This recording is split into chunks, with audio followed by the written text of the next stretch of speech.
Alright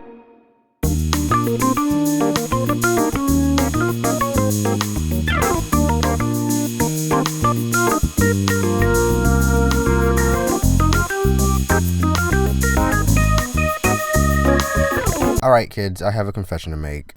I am a fan of the MCU Disney Plus shows. I know that it's not like cool or woke to like the MCU anymore, but of like the 10 Disney Plus shows that they've put out, I can say that I'm a fan of at least 5 of them. And this isn't counting like the Netflix shows or shows that are specifically tailored towards children. Of the MCU Disney Plus shows, I can say that my favorite is undoubtedly WandaVision, with Hawkeye being a very close second. I loved everything about WandaVision. I mean, I can go on like a 20-minute spiel about how great that show is.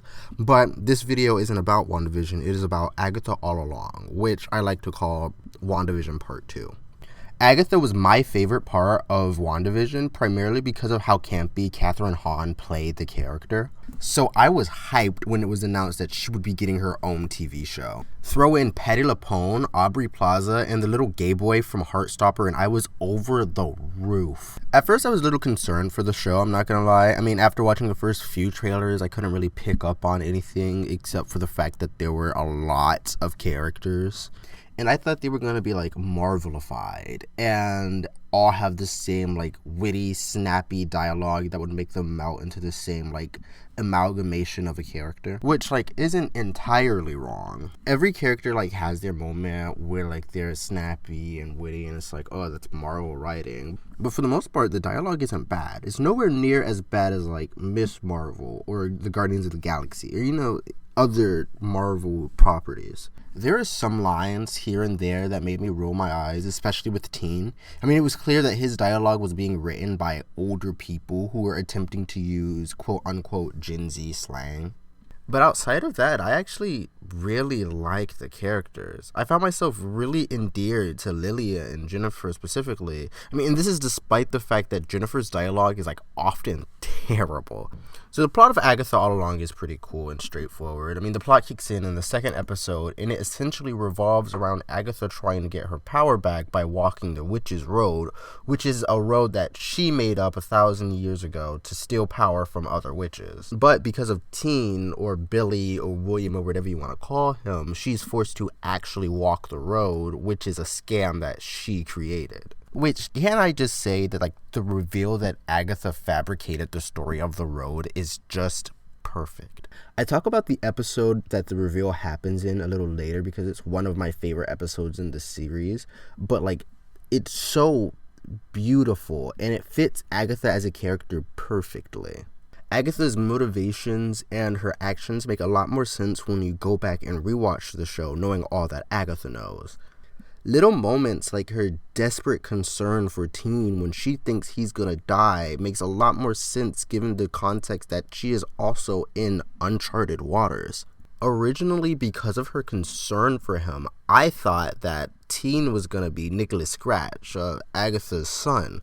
I assumed this because not only does she choose to stay around him, but he seems so important in her eyes.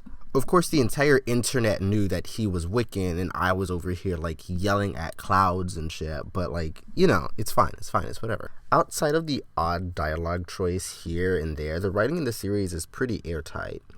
I guess you could find issue with Billy being reincarnated as some random boy, but let's be honest, they weren't gonna let Billy be played by a 10-year-old boy forever.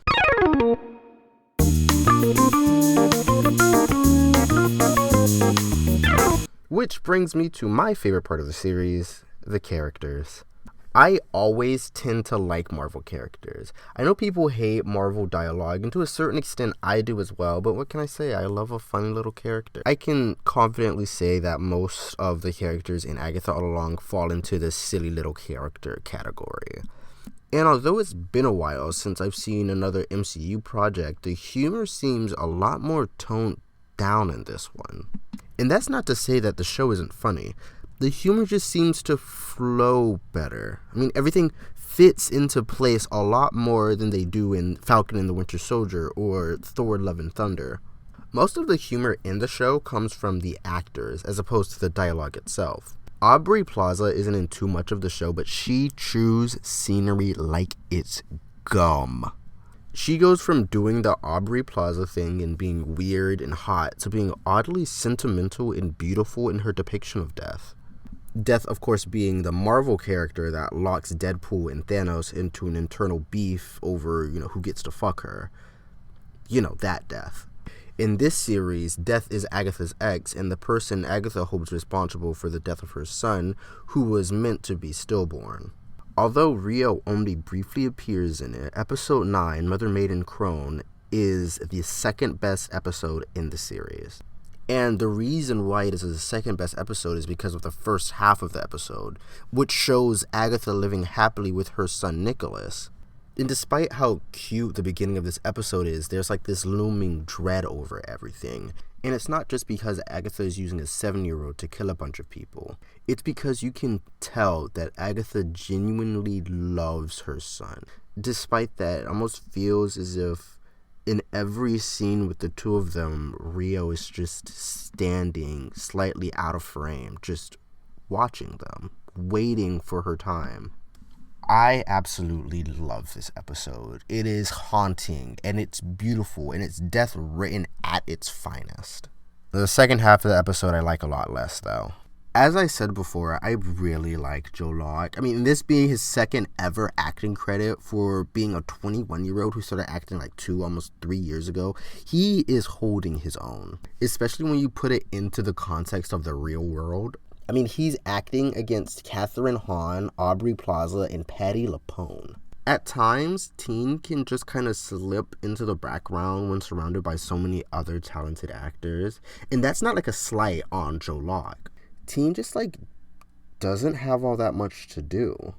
Even when it's revealed that he's Billy Maximoff, the following episode is about Lilia. It's not about him.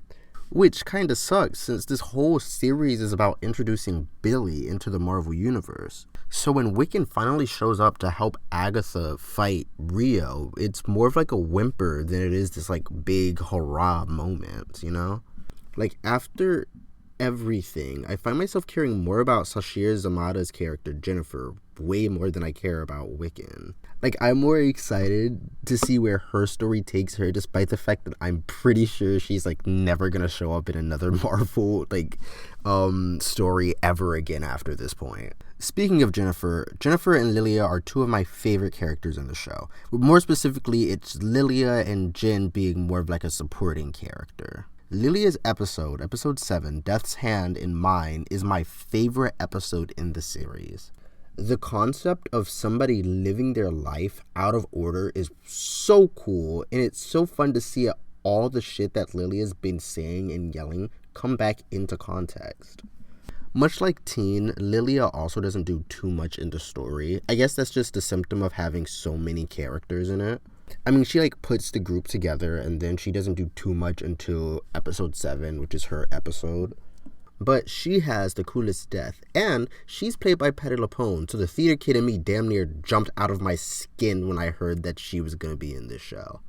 On the other hand, I didn't and still don't know too much about Sashir Zamata outside of the fact that she has a sick-ass podcast with Nicole Byer, and I love Nicole Byer. Jen is a comic relief character, and that can make her hard to stand sometimes, but in Lilia's episode, she plays an amazing second fiddle. Episode 7 also gives away to my favorite moment in the show, where Jen finds out that it's Agatha who bound her. I love when people use fantasy concepts like the concept of being a witch or the concept of being a Gorgon to promote overtly feminist themes.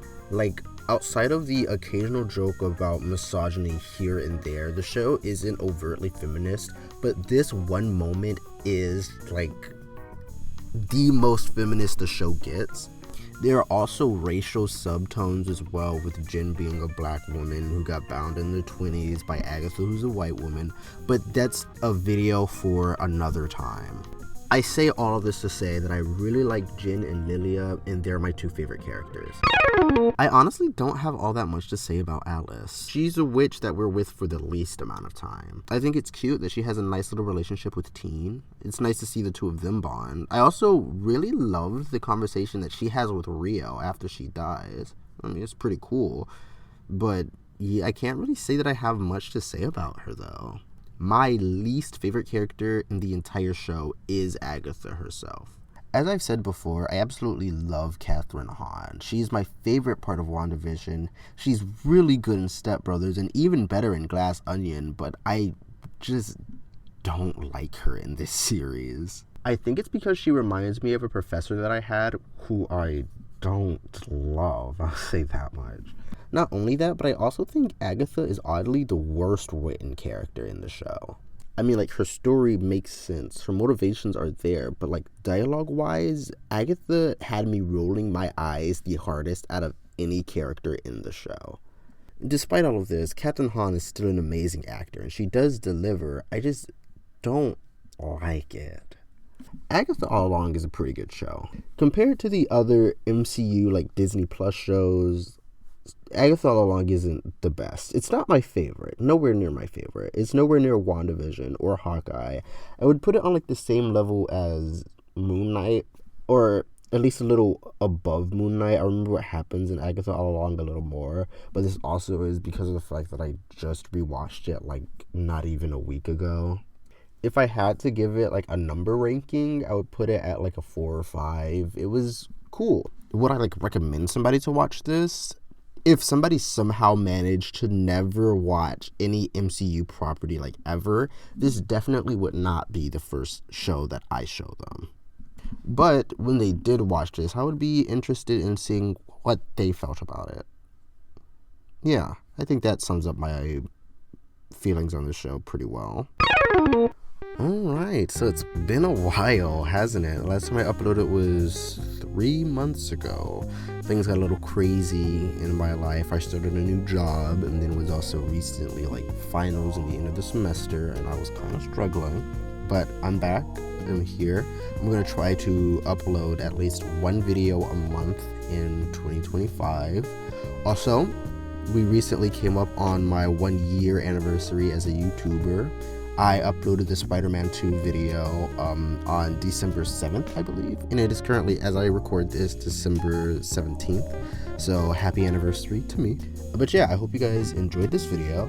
I have one on Marvel Rivals brewing, which will hopefully be out by the end of the year. Before the end of the year. If not, then, you know, when it comes out. But yeah, I will catch you all in the next one.